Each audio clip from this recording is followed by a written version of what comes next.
the CRS ID of the student joining. Oh, okay. Thanks. I'll follow up Um, on that. Okay, yeah, so this week we're talking about reading and note making, which is, of course, a really pivotal sort of foundational skill that you'll be taking through in your time as a student. So I'm going to start out with some tips and tricks kind of for reading, which I know maybe will seem like quite like a basic thing, but actually, as students, as academics, so much of our time is spent reading and it's something that a lot of time can be spent doing wrong or like not wrong essentially but can be honed in such a way that you get as much as possible out of the things that you're reading because you are spending such an enormous amount of time doing it. So the aims of what we're going to be doing today are kind of just to think about your process as well. So of course, in order to get here in the first place, you will have read things, and so like taking some time to take a step back and think about your processes and how you do that critically.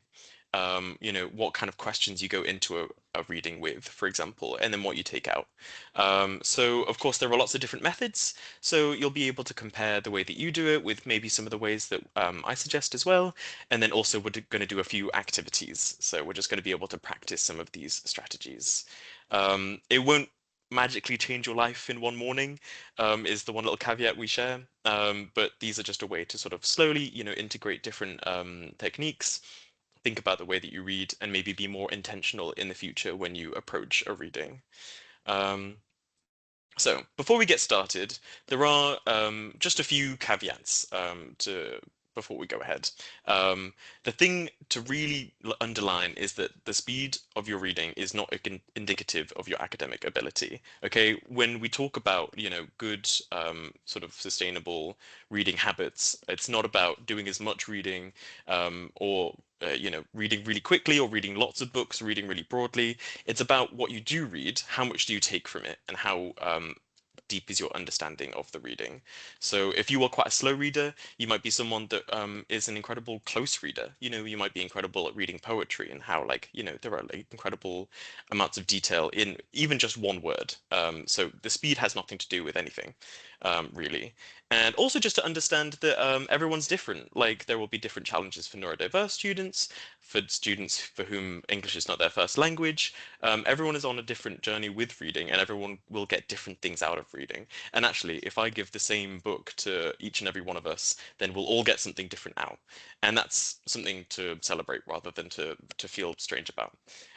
This will also be a different situation between STEM, between humanities, and also within every different subject. There's going to be different emphasis. And so, yeah, when we talk about reading, actually, that's an umbrella term for an enormous amount of different tasks that we undergo.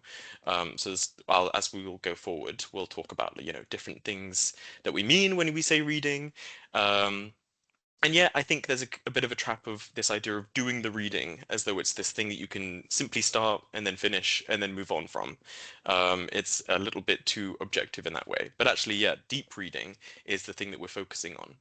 Do we actually value this article? If yes, then it's not just about, completing a task and then moving on with our lives. It's integrating it into our understanding of our subject and the world. And yeah, it's a bit more special than that. Um, yeah, texts themselves have different difficulty levels, and everyone's different. Okay, so as long as we have that all understanding, then we can get started. So why are we talking about reading in the first place? Actually, there are quite a lot of obstacles to get started with reading. One of the big ones is that if you approach a text that you have no understanding of prior, maybe you're learning for the first time that birds can fly, and then you read an article about flying birds and you go, whoa, and it's this totally brand new information and it can't integrate itself into a pre-existing scaffolding that, other things that you do have background knowledge on will have the benefit of. So that can be a barrier even in the first place. Again, the scale of the task, if you're, looking up at the bottom of a mountain, that can be really hard to get started in the first place. Maybe you're reading Middlemarch or Ulysses, and the first chapter of that will, of course, be quite a difficult one. Language as well. A language is going to be one of the more difficult ones, of course, especially if you're reading very like scientific language or very poetic language. Of course, that's going to present some issues. With language, of course, I think what we sort of recommend, depending on the importance of what you're reading and how much you do need to understand, is trying as much as possible to get through the text without consulting a dictionary every second, because especially if the dictionary is separate to the piece of writing, it can disrupt the flow quite a lot. And you might surprise yourself, and actually oftentimes people do, when they guess the meaning of a word, 9 times out of 10, it actually can be right because you have more understanding than maybe you give yourself credit for. And there are, of course, like different tools that you can use, like for example, a Kindle or an iPad. You can click the word itself, like on the page on the screen, and then the definition comes up that way, and that's slightly easier in a way, because yeah, it doesn't make you come out of the page in the same way. Distractions, of course, yeah, these are all things that are universal to all different types of work, but of course are especially relevant to reading, because you'll have your phone next to you and it'll bring you away from the book itself, or maybe all of your work takes place on your laptop, and then that presents its own issues. Motivation we'll get into. One of the really key things that we talk about with reading is actually why you're doing the reading in the first place. And so if you're kind of just in this phase of doing the reading and you don't really know why, you're just kind of completing a task, then you can get into the middle of an article and be like, why am I even here? And so that can be strange, and yeah, be an obstacle to reading. Of course, accessibility, things like font size, things like font type can have an effect sometimes. So you can actually go into the settings of your laptop, for example, and change those. So it might be worth having a play around with that. And fatigue and health, actually, if we're doing more readings than we can possibly do in a day, the article that you read first thing in the morning when you've just got your coffee will be very different to, midnight and you're trying to get something done for the class the next day. So, being aware of these things. Okay, so we're going to talk about academic reading. So as we've talked about a little bit already, there is this sort of attitude of, yeah, doing the reading as a task. I've actually just got an email come through. I'm going to forward it to you, Laura, if that's okay. It's a student trying to get in. There you go. Okay, yeah, just talking about distractions. Excuse me.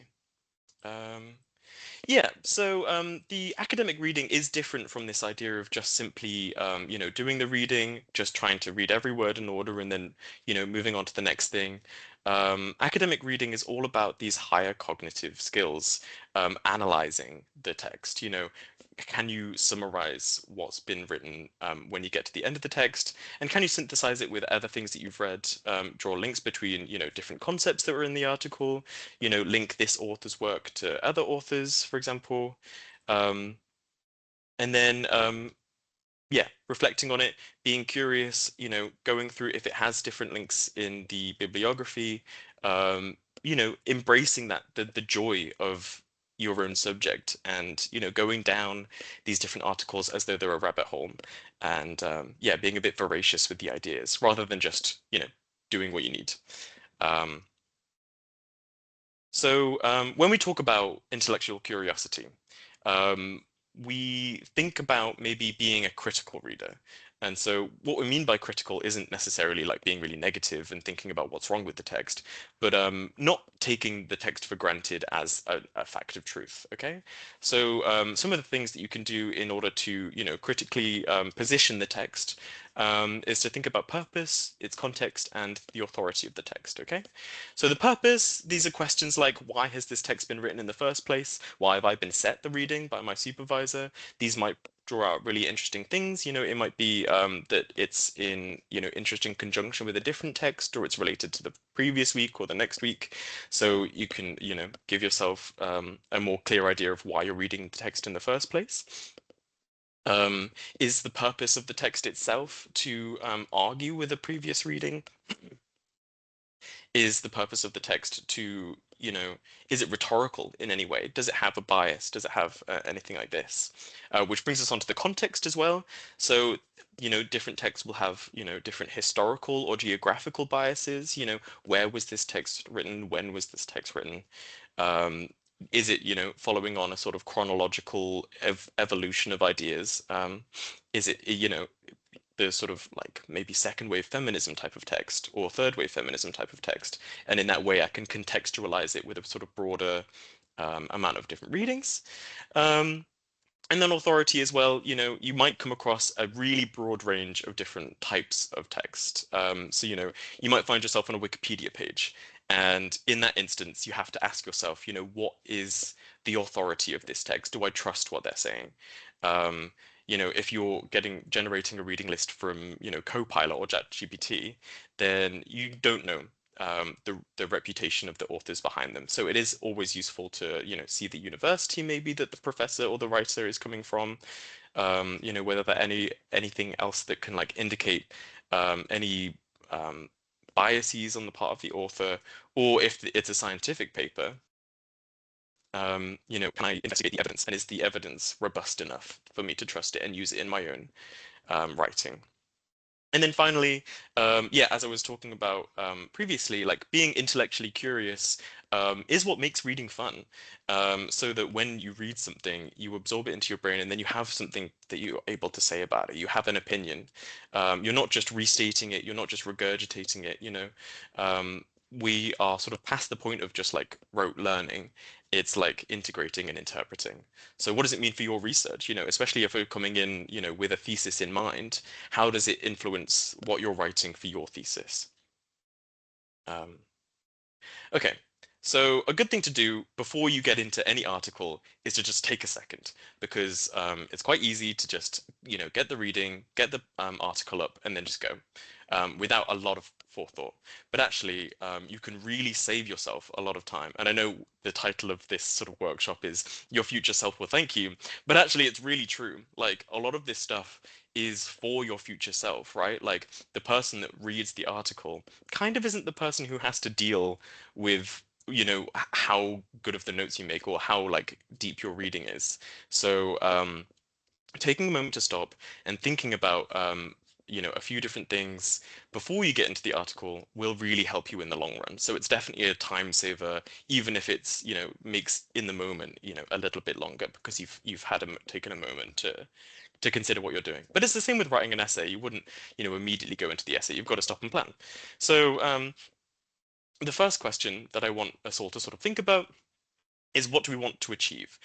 So this goes into sort of motivation, but I've got a few different examples of, types of reading that you might be doing. So as I was saying, like reading is an umbrella term. It's not just one thing. So I've got these in sort of order of maybe how deeply you would want to read the thing in front of you. So seminar reading, you want to read it all. And for a seminar reading, you want to be prepared to summarize it by the end of it. You want to be prepared to have an idea about all of the different aspects. So this is something that you would read quite deeply. This goes again for like essay reading and things that are core readings. Things that you're getting for just background or just understanding, things that are like, okay, well, I'm situating myself in the Victorian period or maybe like the late 19th century because I'm doing this poet. And I want to know, broadly speaking, some ideas about, gender in the late 19th century. Okay, I'm going to do some background reading. So maybe I'm going to potentially skim like a useful chapter on this topic, and I'm going to see if there's anything useful that pops up because I'm doing some background reading. But this isn't one of my core texts. This is to support my claims. Um, and okay, maybe from that, I've gotten a specific question about, the importance of top hats. This is just coming off the top of my brain. But I've got a specific question now. So I'll go into an even more specific article. And in this one, I'm not going to read it all. I'm not even going to skim. I'm just going to go and read the headings. And that way I can just read the relevant section that's on top hats and I can skip everything else. So I can save myself an enormous amount of time. And yeah, okay, then examples and case studies and datas a really useful thing for these ones if you're trying to pull out things to use as data is to read the intro and conclusion. These are the places where they'll sort of have all that information distilled. So what actually is the implications of their research? So there will be lots of ins and outs in a sort of like scientific study, for example, but the sort of meat and what they've drawn out from it will always be in the introduction and conclusion. So if you're trying to, use an example or a case study as data for your own essay, then, just intro and conclusion. And then even just like citations, you think, I know that Wordsworth said this in the prelude. Then you can hit Control F. So extracting citations, it really can be as deep as reading the entire thing really deeply for your seminar readings and your core readings to, just hitting Control F. So I hope that sort of shows you the different types of readings that you might be going through, and the importance of just taking a second. You've been given a reading, you want to understand why you're reading it in the first place and actually the level of effort that you're going to put into it, so that you can save yourself as much time as possible. And yeah, and to know what you want out of it in the first place. Um, Okay, so we're going to go into a bit of an activity, if that's okay. So we're going to take 2 minutes to answer these questions that I've got up on the screen at the moment. So think about the last book or the article that you read. You guys are all academics, so hopefully you have one that's come to mind already. And I just want you to answer these 5 questions in 2 minutes. You don't have to share them at the end, but you certainly can. So why did you choose it? What did you want to get from it? All these sort of reflective questions that just allow you to be more intentional about the things that you're reading. So I'll come back in 2 minutes and yeah.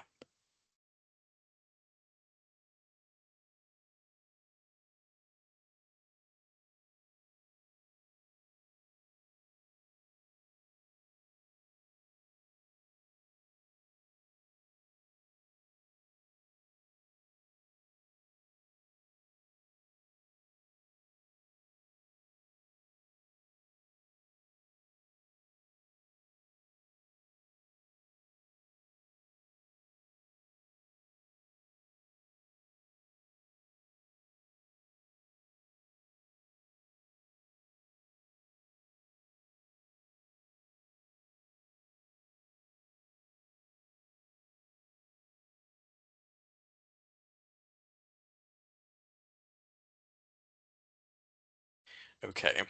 So I hope you had a book in mind and you were able to answer the questions. Um, if any of the questions posed a bit of an issue for you, maybe that's a time to reflect and think, oh, actually, maybe when I did that reading, I didn't have all of the, my reasons for reading it in place before I read that. So would that be helpful the next time you come to a reading to ask these questions beforehand, and to see if that changes the way that you go about the reading that you do.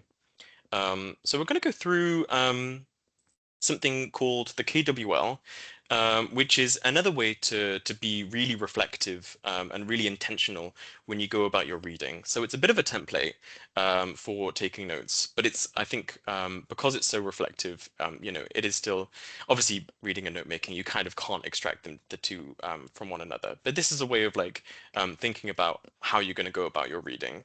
So it's in 3 elements. It's really simple. Testing yourself on what you already know in the no section, and then wondering what's left unanswered, having things that you want to go into the article with, the motivation that we've been talking about, the all important why am I reading this in the first place, and then a final category for what you've learned. So like the where you'll put the notes. So actually this probably in your own notes might not look like 3 even sections. It'll probably be maybe the no section is a little bit skinnier. The want to know can be skinny as well. It's just a couple questions and then a larger section for where you're putting it in your thing.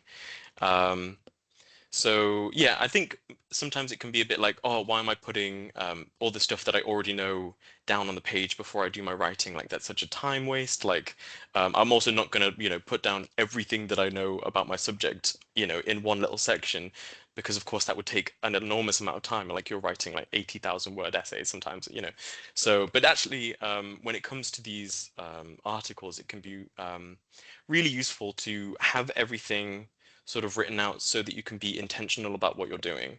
So if it's, especially with these articles where it's a specific question or a specific element, um, it can show you kind of maybe your own hypotheses for what comes up and your expectations. It can show you the stuff that you want to skip over. So, okay, I've spent a lot of time this morning on background. I don't want anything more on I don't know, top hats, because I've got a whole paragraph on top hats. I don't need anything more on clothes. So, it can be a useful way because, sometimes if you're really excited about, clothes in the 19th century, then you can get sucked in. But actually, if you have it all written out and, this no section, which can seem a little bit innocuous and maybe a bit superfluous, actually, when you're doing your reading and then you see the bit, okay, I already know that, it's visually there and it's next to the notes that you're making. So it's useful in that sense. So yeah, um, it's another activity. So we are going to use a article that you have in mind to read. So hopefully you have one in mind that's, coming up for a class, or maybe it's for your thesis, or it's an article that you'd like to read just in general. But we're just going to take 2 minutes to do the first two parts of this sort of template. Um, and yeah, to ask these questions. What do you know already?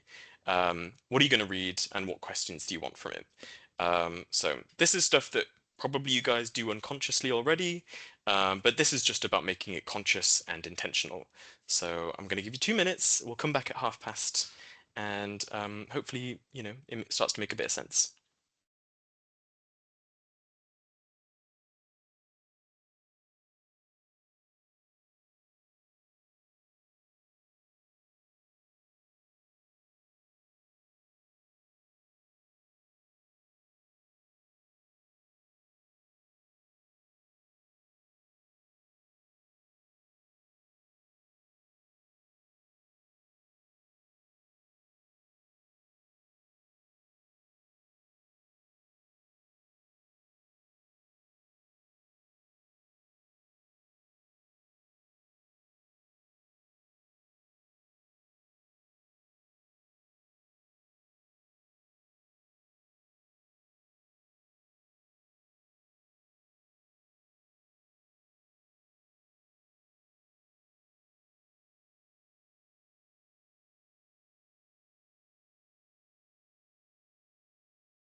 All right, brilliant. So hopefully that didn't seem like just an extra step that's unimportant, actually, being really conscious and intentional about what you're reading might actually change, the reading process itself. So hopefully you've got those already for a reading that you'd like to do in the future.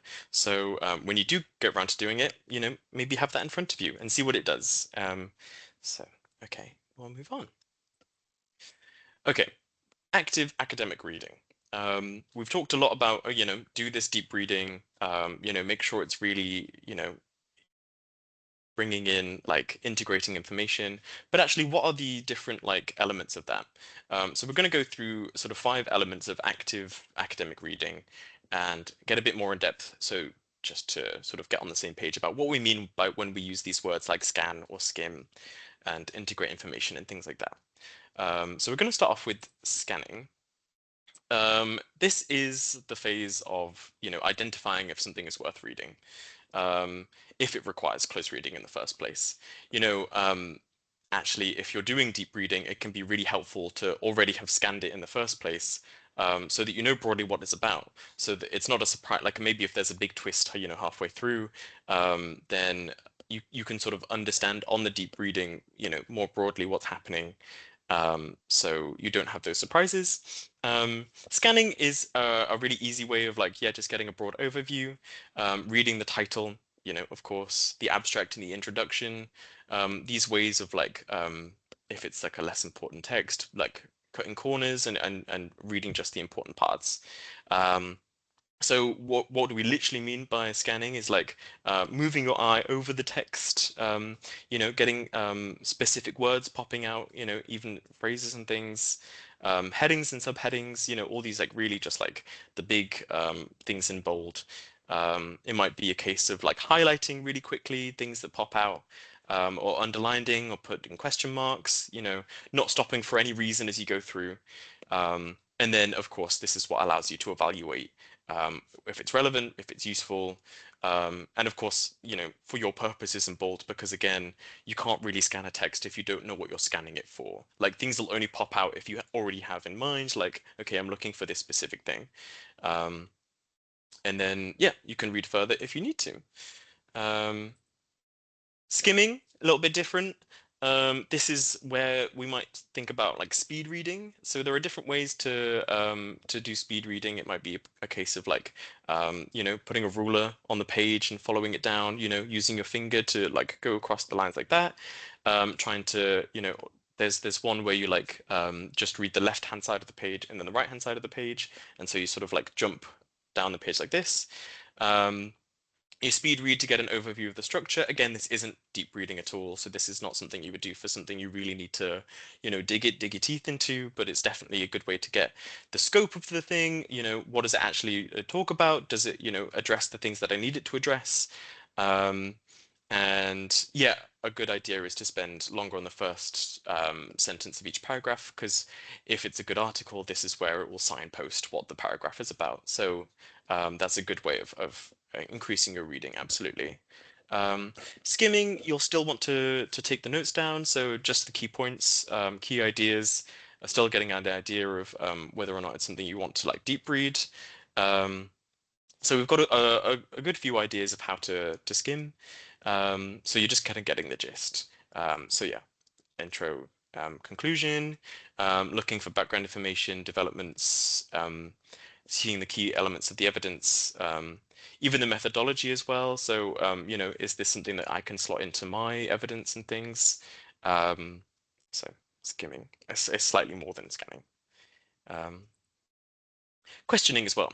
Okay, so you've skimmed it, you've scanned it, you've skimmed it. Now you want to question even more. So you've decided maybe you're gonna read the article. So actually, what do you want to know more about? Make sure you have written down these questions before you go into a text. This is the same as the know, want to know, learned. It's really important to have your questions, physically next to you as you're going through the text, so that you can be reminded as you're going through, like what you're physically looking for. And then at the end, do that reflective practice. Have I actually answered my questions? So it's no good, writing down all the questions, doing the reading, and then moving on. You need to have that moment of, okay, this question was answered, this question was answered partially, so I need to move on and do this one. This question was totally not even, in the article, so that remains, something that you'll then search for more information about. So these answers to each question will be a form of pre-writing. It's not just notes in that sense. These can actually become the framework of an essay, right? Like these can be the different paragraphs. So in a way, you're sort of like integrating the whole process into the essay writing. So yeah, it streamlines that sort of workflow in a really nice way. Um, so that's a really important element. Okay, so now that we've talked a little bit about questions, hopefully you've got your KWL template in front of you. We're going to take 5 minutes now to really sort of get into an article in this way that we've been talking about. So establishing the questions you want to answer by scanning or skimming the text for 5 minutes. So this is what we've been talking about in terms of like reading those first sentences of the paragraphs, reading the introduction and the conclusion.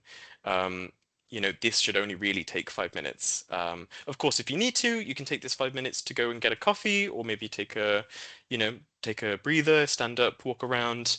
But yeah, we're going to come back at 20 to 11.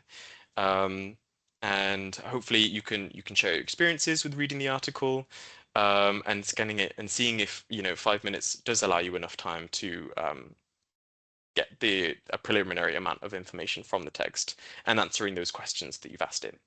Okay, so without further ado, good luck everyone, and get going.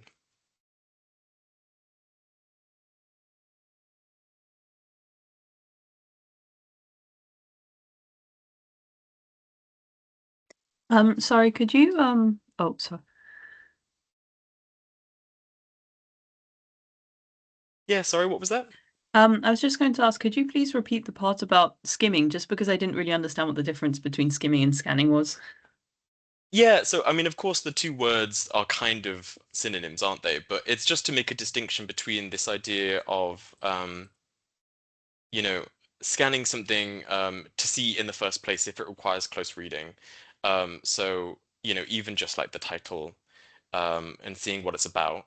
Um, where so like scanning, you wouldn't really even be reading the text. You're just reading like you know the things in bold, like headings and things like this, and seeing if it's relevant for your purpose. Um, whereas skimming is trying to get some like ideas out of the article. So yeah, scanning is like that first sort of like 2 second okay, what is this about? Do I need it? And then skimming would be like, okay, this is worth reading, but it's not one of my core readings. This is something that like I just need some background information from. So I am going to read it, but I'm not going to read every single word. I'm not going to stop to like look up things midway through. It's a way of like reading stuff that is relevant to you. Um, but without spending a huge amount of time on it. So it's like finding ways to get through it quickly, um, like reading just like the first sentences of the paragraph, for example, and trying to like let your eye sort of like flow down it quickly. So yeah, I guess maybe it could be like a better way to describe it would be scanning and then speed reading, maybe would be a better sort of description of it. Because I agree, like scan and skim are kind of synonyms in a way. But I hope that sort of plays it up. Yeah, thank you.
Okay, I am just a bit conscious of time, so I am going to stop the activity there. But hopefully you were able to get some ideas out, and hopefully you were able to impress yourself with how quickly you could get some key ideas out of a text by practicing that sort of scanning, skimming process. So we're going to keep going forward. This is a show of what the KWL looks like as you keep going through. So again, really useful to have all of your ideas sort of visually there and how your ideas are progressing as you go down. Um, so that's, what like each article will be a row across. Um, I'm just going to blast through because we're just slightly behind time a little bit. Okay, so reading to understand. This is okay. So we've gotten through scanning, speed reading, questioning. Now, of course, there's deep reading. So you guys will understand what this is. This is going really into it, summarizing what you've read. Making sure you have the main argument like really clear in your mind. Um, of course, being able to having skimmed it already will make the deep reading easier, as we were talking about. Having some quite in-depth notes about the chapter, about each section. Um, and actually, you can go like if it is in multiple sections, making sure that you like summarize each section even can really help you process these as you go along. And yeah, you can check for understanding. So you don't have to, feel like totally alone in, doing your reading, you can do sort of self-checks by spending some time after the reading, make a little summary and see, does that make sense, or do I need to read it again, or do I need to check some parts? So online reading is a totally different kettle of fish.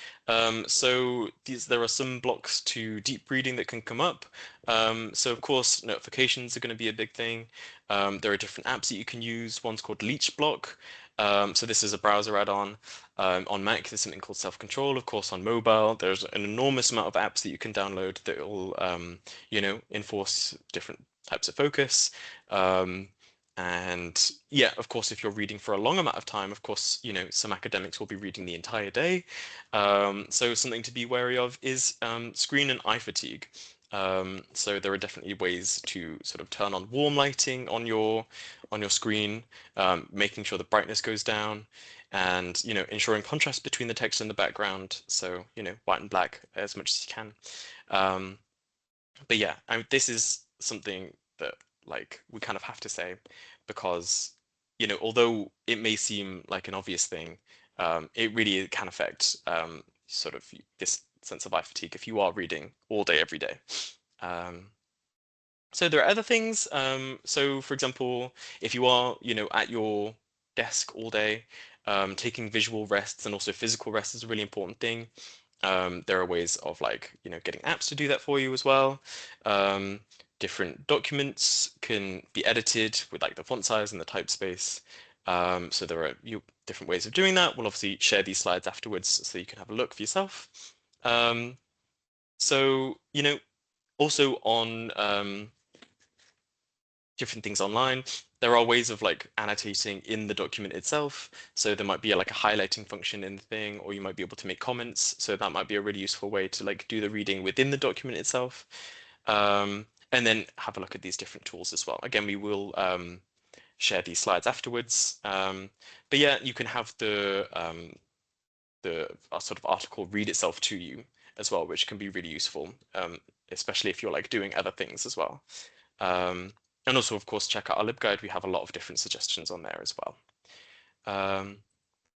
Finally, yeah, so you've done all these different processes. You've skimmed it, you've speed read it, you've asked all the questions correctly, you know what you want to get out of it, you've maybe even answered the questions. So, okay, you've now come to the end. What can you sort of say about it?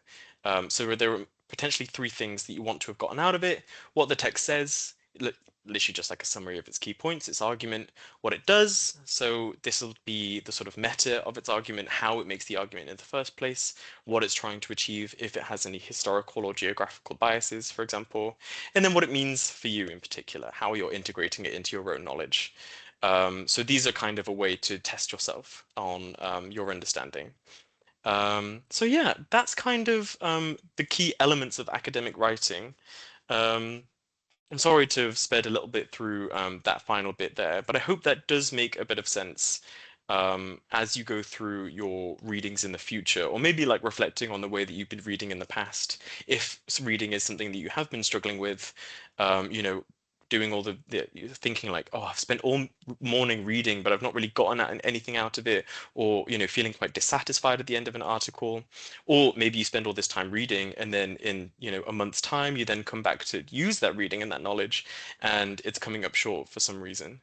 I hope that like what we've gone through this morning shows you that being reflective, taking a second to ask yourself questions about what you're doing, and being really intentional when you go into the reading can save yourself a lot of time, because you guys will spend an enormous amount of time reading and yeah, doing it in a way that makes sure that you get the most out of it, and also makes you not waste time on articles that don't deserve that much time, can be a real time save. Okay, brilliant. So I think I'll stop sharing my screen and then maybe we'll take a break. Yeah, brilliant. Thanks, Connor. Yeah, we'll just take like 3 minutes if people just want to take a little comfort break, and then we'll come back and I'll start talking about how we turn what we've read into something that's going to be useful going forward by making effective notes.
is really weird.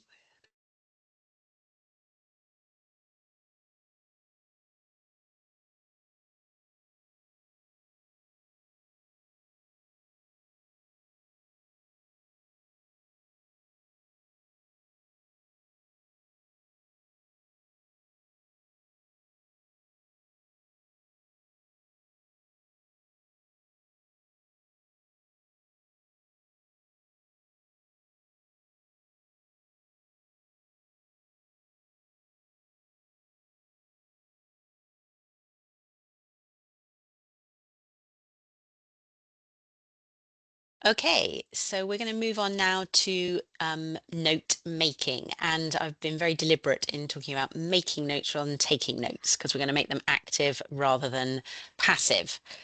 So I will move on, and as Connor said, these two topics go really hand in hand. Kind of critical note making and critical reading are one and the same thing, and lots of what Connor has said is like about taking stock, stopping halfway through your reading, jotting something down. So we are already kind of taking notes. So what I'll be doing today is thinking about maybe some different approaches to note making, just to give you some ideas. It's something you'll all be doing already, but again, these are opportunities, these workshops, just to reflect on your own practices, and sometimes you'll come out of them feeling quite comfortable with what you're already doing, but there might just be one or two things that encourage you just to kind of take a slightly different approach and to experiment a little bit more. So why do we take notes? So all sorts of different reasons, but primarily they're kind of aid memoirs. It's to remind us what happened in a lecture. We can go and listen to a lecture. We're going to get an awful lot of information from that. So when we walk out, sometimes it's difficult to hold that all in our head, even for a couple of minutes, let alone, a couple of weeks. Like Connor said, often, particularly for those of you who are doing, extended research projects, whether that's over a couple of months or a couple of years as a PhD student, it's going to be quite difficult to go back to something that happened 6 months ago and remember exactly what was going on. So we use it to remind us. It saves us rereading a book. And again, we have to think about our own notes as well. We don't really want to reread our own notes either. So we're taking notes that are going to be useful and meaningful, that's not going to take us hours to go back through. We also use it for examination purposes as well. So we take notes for a very specific purpose, in that case for the active direct recall that we can use from our own memory. And also, workshops like this, we might take notes to remind us how to actually do something. So we have to remind ourselves that when we're taking notes, it's not for the moment. And that's why it's important not just to be writing everything down. We've got to think of our future self, as the name of this workshop suggests, so that we can kind of imagine how are we going to want to use these notes in the future, and therefore what format is it most helpful to take them in. Why do we struggle with notes? And it is one of the kind of most common reasons that we see students often say, I just feel like I'm not taking very efficient notes. And it's either because we write far too much. And like I said, you then end up rereading your notes and actually it doesn't serve a particular purpose. So all that kind of purposeful reading that Connor was talking about, it's got to look the same in your notes. There's no point reading with purpose and then just writing out reams and reams of stuff. Another reason is it's time consuming. It slows down that process. Quite often we're eager to kind of get through the reading and get the writing started, whether it's a chapter in your thesis, whether you've got an essay due in 2 days' time. It kind of feels like it's a waste of time sometimes taking notes. So that can be a bit of a barrier. Often we talk about kind of two-stage notes. Sometimes you do have to take notes kind of chronologically as the information is coming at you, either from a lecture or in a book, but we do need to reprocess those notes, and that can be kind of off-putting. The idea of kind of repackaging things. It can distract us. Like Connor said, try not to kind of, as you're reading, be stopping every 5 seconds to kind of follow up on a new word or a new concept or to Google something. And again, note making can feel a bit problematic in that way. And yeah, sometimes it just feels like a lot of extra work. You're going to have to start, organizing those notes so that you can find them again. You might want to go back through them. But often this process is actually the most helpful. Going through things again helps us process them, helps us put them into context for a very particular purpose. And that's kind of most obvious with exams. We would go through notes to repackage them to help us learn, but it's useful for long format work as well. Like I said, I want this to be about note making. I want this to be really active. So as Connor mentioned, you know, the person who wrote the book didn't have you in mind when they wrote it. They didn't know what your purpose would be. They didn't know what your thesis question would be. They were writing for their own purpose, but your notes have to reflect your particular needs. So that's why having all those kind of key questions when you approach your reading makes your notes really specific and individual to you. And even for a seminar, I would hope that your notes would be different to the person sitting next to you, to the person sitting next to them. They're going to be specific to you. So don't feel there's like a correct way of making your notes. Make sure you've got a structure that reflects those particular needs. So when you come to write up, you can drill down to those important points straight away. Think about it as creation.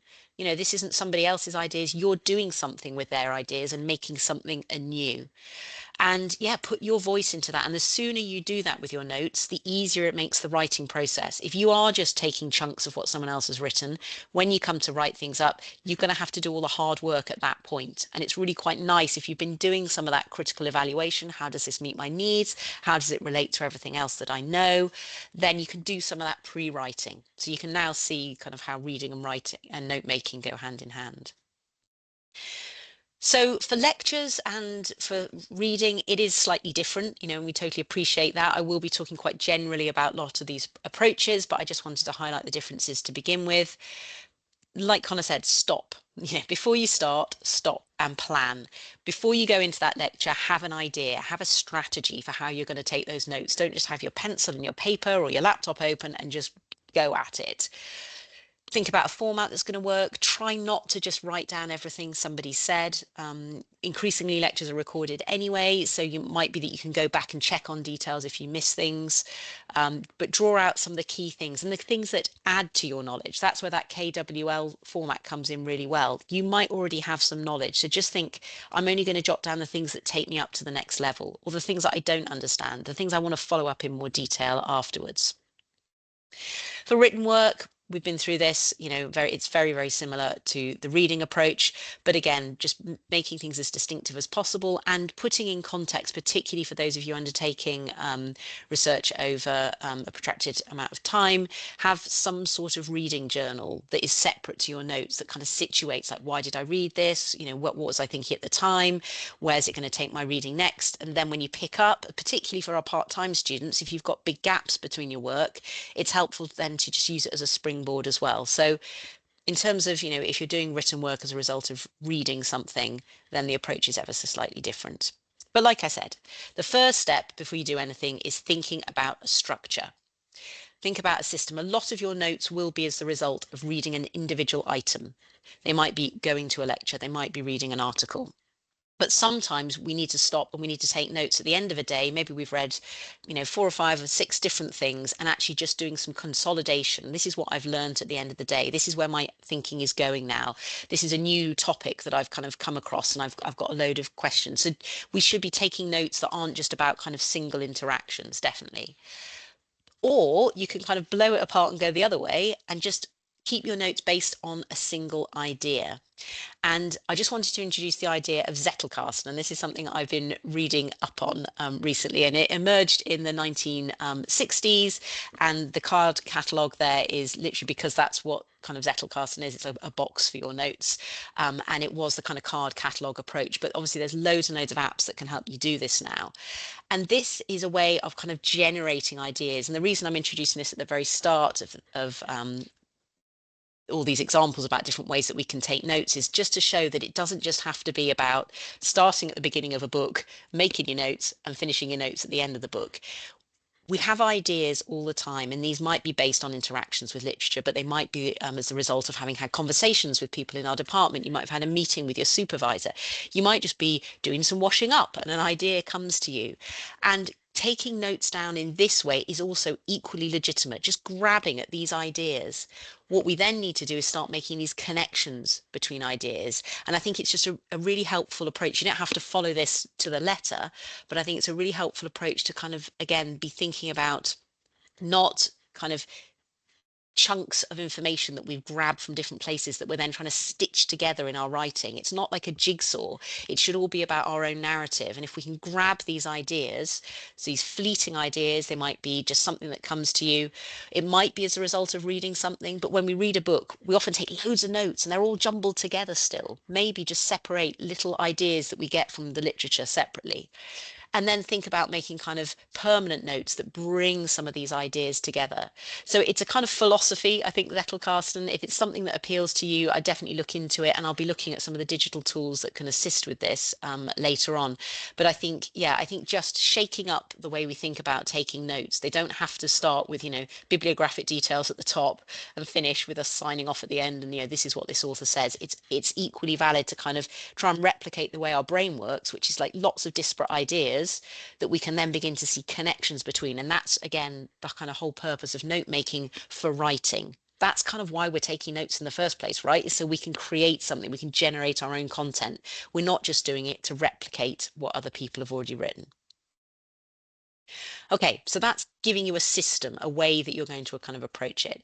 Then you might need to think about the tools you're going to use for note making. And I'd say it's pretty 50-50 actually. The people who come into our office, some people are waving a notebook at me and saying they're very much, like a nice notepad, they like a pen, and that's the way they like to take notes. Other people will only take notes on a laptop. They can't imagine taking any notes kind of in an analog fashion. It really doesn't matter, and it's got to fit your particular needs, but do think about kind of why you're using those tools. Is it kind of easy to do it? Sometimes it is just easier to have a pen and paper, you're scribbling things down. You don't want to kind of have, especially if you're on a call like this, it's difficult to be flitting between screens all the time. How are you going to get back to those notes? So if you are using paper and pen, have you got some sort of contents page in your notebook? Is there a way that you can easily find your notes again? It's so much easier to do, like kind of say Control F, find a keyword in digital notes that you're taking. It's a little bit more challenging when you do that in a notepad. So it's totally legitimate, but just think about your future self. How am I going to come back to this and find that really important citation that I identified? So maybe it's color, maybe it's tagging, maybe there's a set of symbols that you use. Something like that. And backing up, that's the only thing I would say about if you do anything hard copy, please take photographs of those pages or scan them. In the computer room, in college, you can scan and it would go straight to your CRSID email, just in case you lose that notebook, because we occasionally do get people coming and saying, have you seen my notebook? It's black and it's got all my whole entire life's work in it. So please, back up everything that you do. But there are obviously thousands of digital tools out there. Lots of people do just take notes on Word, and that's totally fine. But that's very linear. You're kind of taking notes in a particular order. They don't look very creative. They don't look very individual. It's quite difficult for you maybe to visualize those notes and think, oh, I know I took notes on a particular book, but they're going to look exactly the same as all the others. So you might want to kind of think about other ways of storing your notes. Our workshop last time, we looked at Zotero as reference management software, a really useful way of kind of keeping all the literature that you find in one place. I did go into quite a bit of depth in the demonstration about how you can also take notes with that software. So do revisit that recording on YouTube. I've just got some screenshots here. The text editor for the notes are really great. It's just as nuanced as if you're doing it on Word. You can also make highlights. You can put sticky notes in. You can draw boxes around sections of text, and it will pull all that out and store it with that reference. So that is a little bit more interactive. That's something that's much more personal. It combines that sort of passive note making of highlighting as you read with the kind of more active note making of pulling these chunks out and encouraging you to take your own notes alongside. So you can then add those directly into your work. So if you do take notes that are you kind of synthesizing as you go, that can go straight into your written work. That counts as that sort of pre-writing. So for me, that's actually a really, really great tool. And I think you can use it quite creatively as well.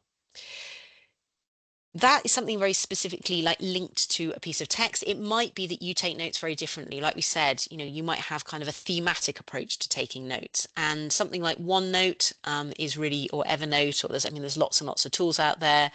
I use OneNote for all my kind of meetings, and for me that's kind of works quite well. I can have themes that I might meet different people at different times on, but I keep all my notes together in one place. I can do screen grabs in there. I can put in hyperlinks. It works really well for me. And if you've got key themes that you know you're going to be writing your thesis on, you can put in chunks from different authors into those. You can have separate entries for each author, but in that kind of thematic way. That's still quite rigid. You then have to make very deliberate decisions about where you store your notes. So there are some much more kind of flexible tools out there. Obsidian and Notion have had a huge amount of kind of coverage over the last few years. I won't go into any detail. There's hundreds of videos on YouTube if any of these appeal to you. Notion looks nice. A lot of people kind of like the way it's laid out. There's different ways of creating subpages within pages.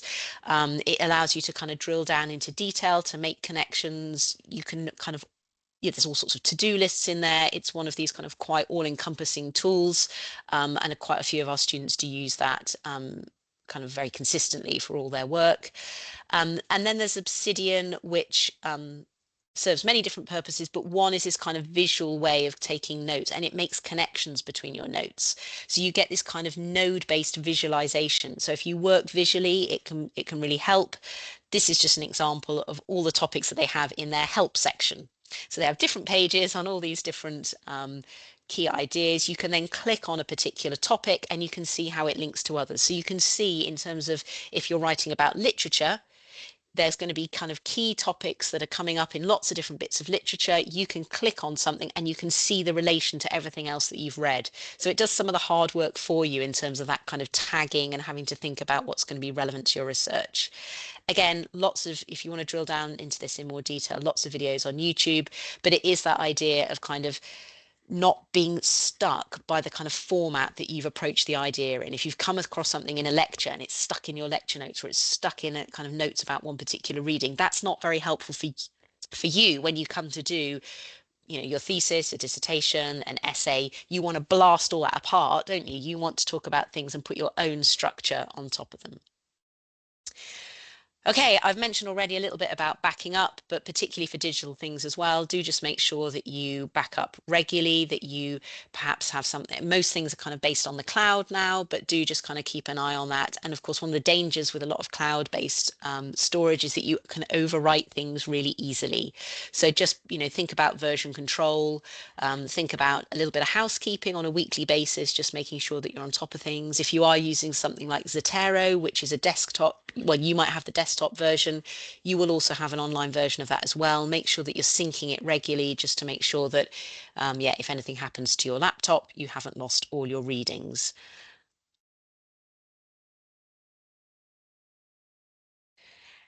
And this is then just to dovetail really nicely what Connor was saying. Before you start reading, know what you're going to get out from it. So that could be the structure for your notes. Those kind of key questions that you've identified might be a little template that you knock up either on Word, on a piece of paper, however you choose to take your notes.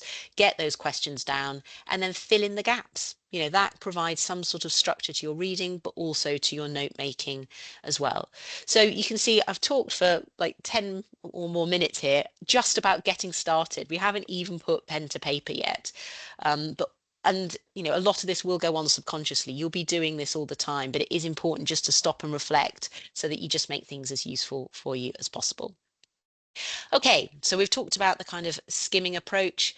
And as Connor mentioned, this is actually like a stone on water. You're docking into the paper for a little moment just to kind of take notes.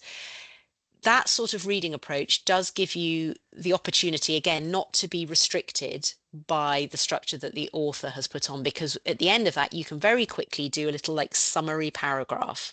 Could you just talk to someone really quickly about what this is about? And I think having those sort of summaries either at the very start of your notes, or if you do decide to take long form notes, a little summary at the bottom, again, helps you process the kind of value that has performed for you. So this type of paraphrasing, the more we can get away from the words that the author has used, the more that we can use our own words, the more valuable it is for when we come to write up. So try and put things into your own words as much as possible. We've talked about this previously, but are you able to, if somebody phoned up, a friend or family member and said, "Oh, what have you been reading today?" What would you say to them? You wouldn't just kind of reel it off word for word, everything that you'd read. You'd do a little summary. So try and just practice doing that for yourself. What what did I understand about this? What was the kind of key argument from it? Did it have a really nice case study, or was there like a really juicy citation that you want to use in your work? Or did you just not understand it at all? And then you've identified, okay, I'm going to have to go back again. But that sort of processing, that reflective practice is what is going to make your notes really, really useful. And if you can, try not to move on from that reading until you've got something to say about it. Otherwise, what was the point? You can get a summary. You can find, on the back of the book, there's a blurb about what the book is about. Kind of, it's always the so what. What are you going to do with this? What value does this add to your particular purpose?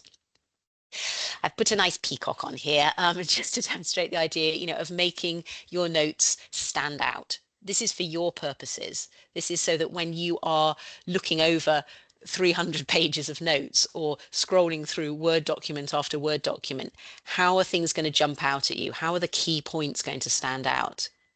So this could be adding headings to your notes, things that just help you move through a 10 pages of notes really, really quickly.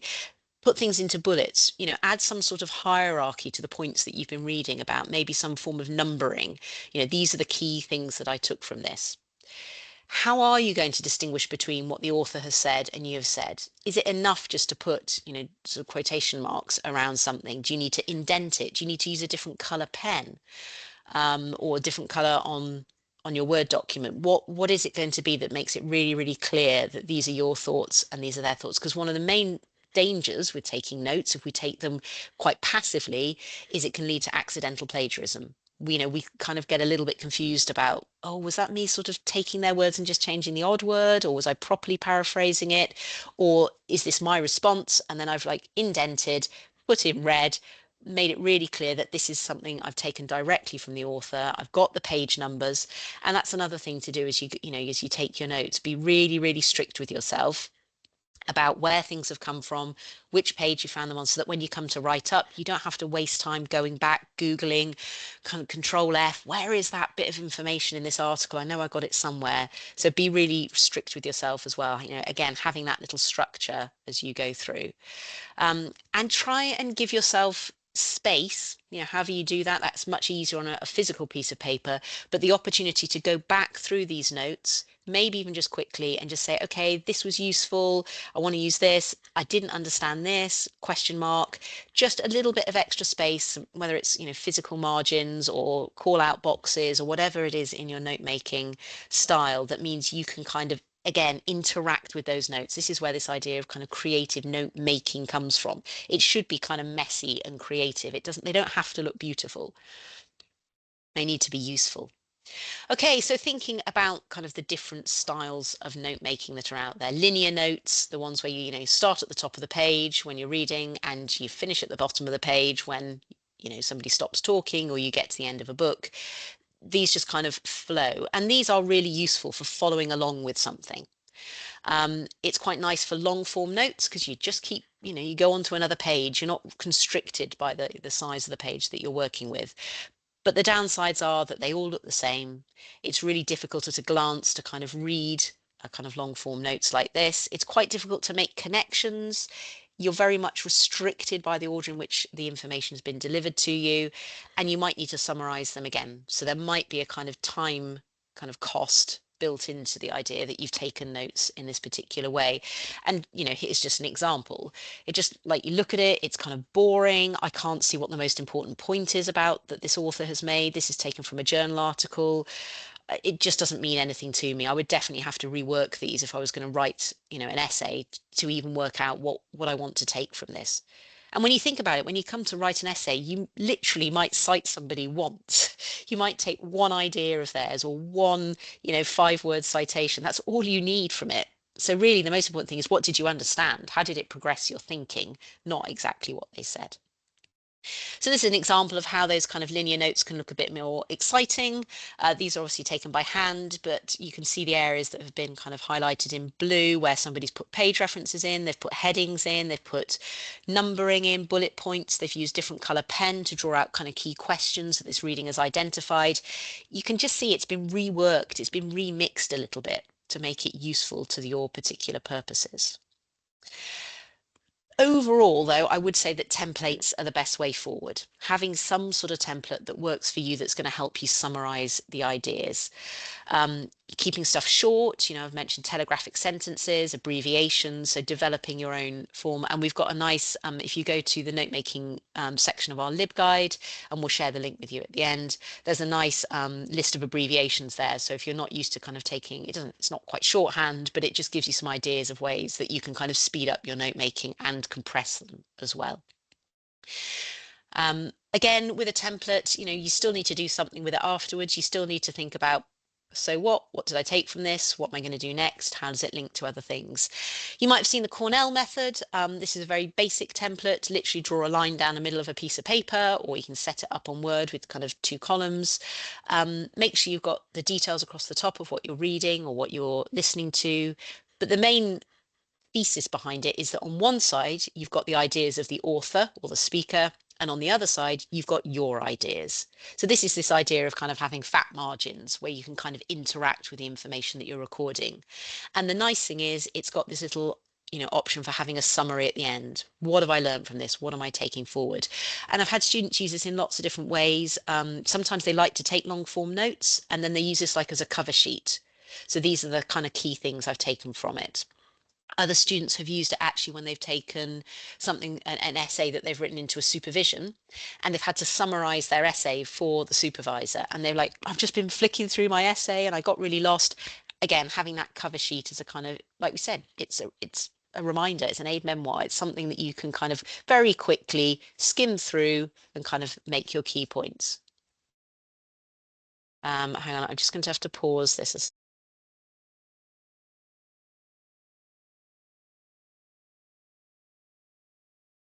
Right. Downside of having speakers in multiple rooms when someone turns on music. So yeah, this is how the Cornell method can look in a paper-based format, but just some way of interacting with what you're doing. It might be that, like we said, you're reading for a really particular purpose. You've got kind of key themes that have come out of a kind of key text that you've read, or maybe you've been to a lecture and you know that there are these topics and you want to start kind of collating your reading. So having a thematic matrix, and this works really well in something like Excel, but it could work just as well on a piece of paper, is key topics across the top. And then when you read something, do they mention these kind of key themes or topics? What do they say about them? Which pages do they say them? And that's really helpful to begin to see kind of where the evidence is building up, which might be a kind of more critical theme that you're working with. It might steer your reading. You might be like, I've got loads on topic 1 and 3, nothing on topic 2, but I know it's a really important factor. So that's then going to drive your reading. It's going to make it more strategic. Like Connor said, you need to have purpose. Don't just keep reading on topic 1 until you've got 20 things. You don't need that. You need to direct your reading, in a different way. So kind of saying what each source says about each particular topic. It might be, like Colin said, you might have seminar reading to do where you have to all read a couple of articles or chapters from books, and you need to go in and summarize them. And having some sort of Towerblock cover sheet is it's called. So you've got your basement book details, the ground floor objectives, what's the author trying to say, what does each section of the article or chapter of the book say, and what's this summary at the top. Again, just a really quick way of giving you an overview. It helps you feel confident about the reading that you've done because it's organized it for you. It's not just pages and pages that you're flicking through.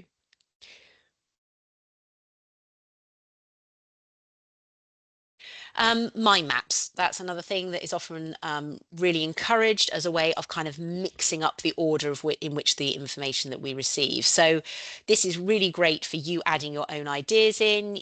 There's no fixed order to it. That's the whole idea. It looks a bit chaotic, but that's a really positive thing to take from it. You can make links between knowledge. You can insert your own ideas. You don't have to write quickly. The whole point of a mind map is you're not trying to keep up with the speaker, or you're not trying to keep up with the order in which you're reading things. You're stopping, you're pausing, you're grabbing a key idea, you're taking a key moment from that talk.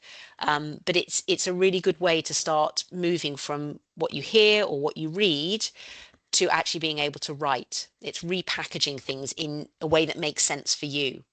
So this is what one might look like if it was kind of handwritten. You've got your key topic in the middle, a couple of critical ideas that stem off from that. You can then add a hierarchy. You can see this person has then put 1, 2, 3, 4. They've decided the order in which these are kind of most important for them. They've used color. They've identified a question that's come out of this key reading, and they're really short.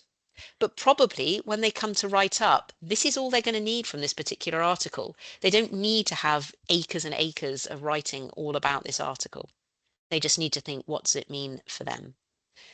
Loads of online tools. So if you like the idea of mind maps, there are some very beautiful tools out there, and that does help make notes distinctive. Just to show how they can look, you might have kind of key topics that branch out in different ways. They're quite useful if for planning an essay or a chapter within a thesis, or a revision topic, if for those of you who might have examinations. And the kind of color coding can help you see issues of hierarchy and prioritization and the connections that you can make. You can add in links to a lot of these online tools as well that will take you directly to articles if you need your memory jogging as well. So again, this is all about getting creative and thinking about things differently. Okay, I've thrown a huge amount at you there. So from the text that you were doing a little bit of reading earlier, we're not going to have time to make really in-depth notes on this, but just kind of think, is there a template that could fit really well with this reading? What was your purpose? You identified what your purpose is. So for those of you who are thinking, I just want an overview, you might just want to use something like a kind of Towerblock. I just want to know kind of what they say in each of their sections. Or it might be that I really wanted to kind of see how this fitted best with all the other reading that I've done. This might just be like the last article, just to kind of see if there's anything I'm missing. So a Cornell one might work quite well, all your ideas, and then just kind of where it feeds into that. Or this might tie into lots of other reading you've done, in which case a sort of thematic matrix might work quite well. So maybe just kind of playing with those ideas for just like 1 or 2 minutes. If you've got time and you want to start making some notes, do that as well. Equally, if you think, no, I was going to read this in loads of depth, it might be that linear notes were the best fit. And then think, okay, how do I take my linear notes at the moment? How can I make them more active and more interesting? So yeah, just 1 or 2 minutes on that.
Okay, so just to move on, like I said, I know that's not really long enough to actually do any note making, but just to start being reflective about the ways that you take notes.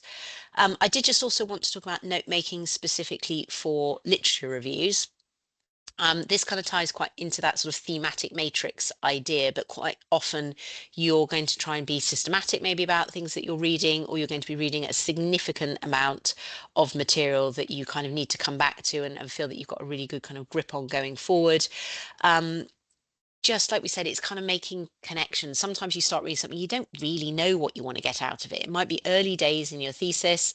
You're just kind of trying to read, I suppose, for background reading, but you kind of want to be able to use those notes going forward, but you don't kind of know what the categories are going to be that develop further on.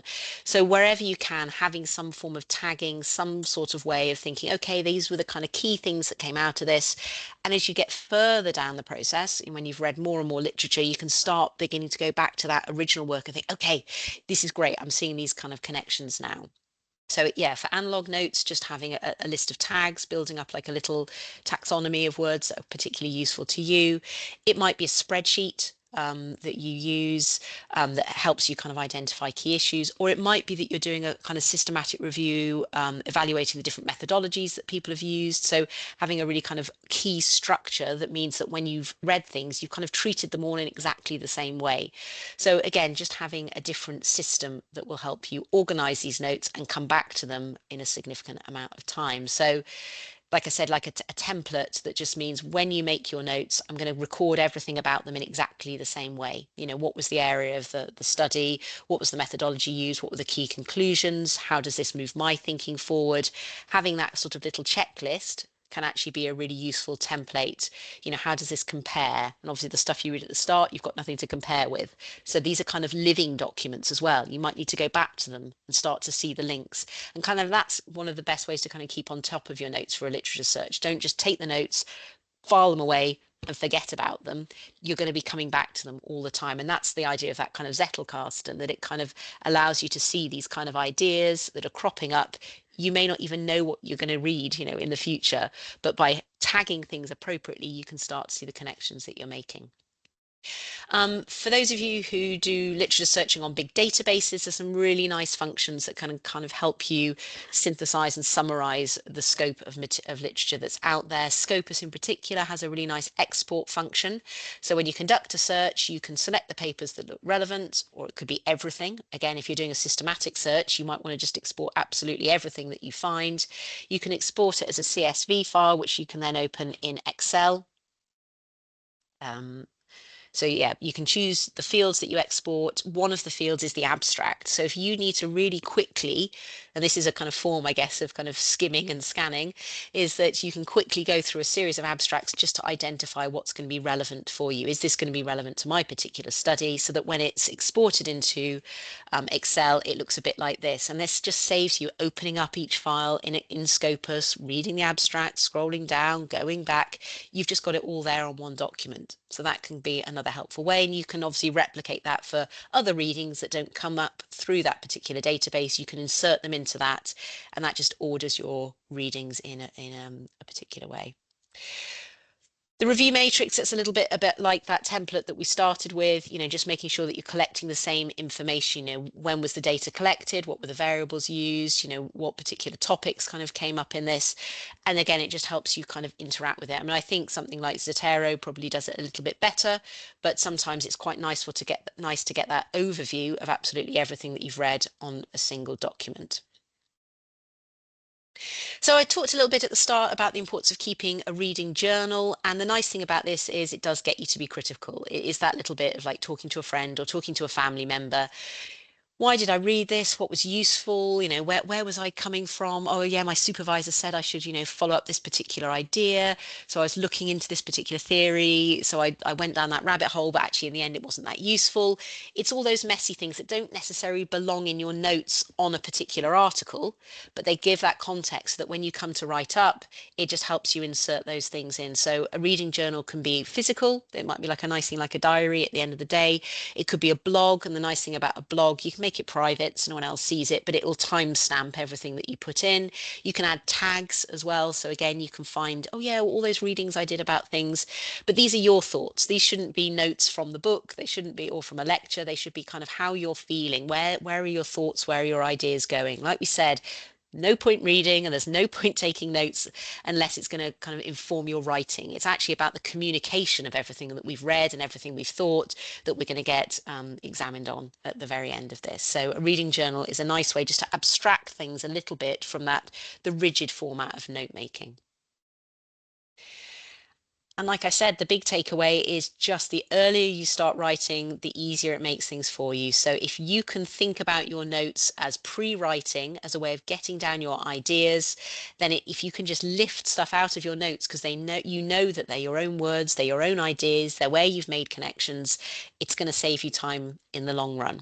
So yeah, just try and have even a little reflective paragraph at the end, just a really short section of just big, you know, so what? I've read this. Who cares?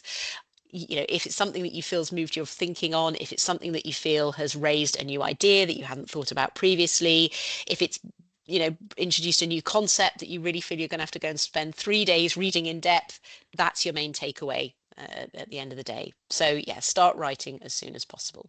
Okay. Just about finished in time there.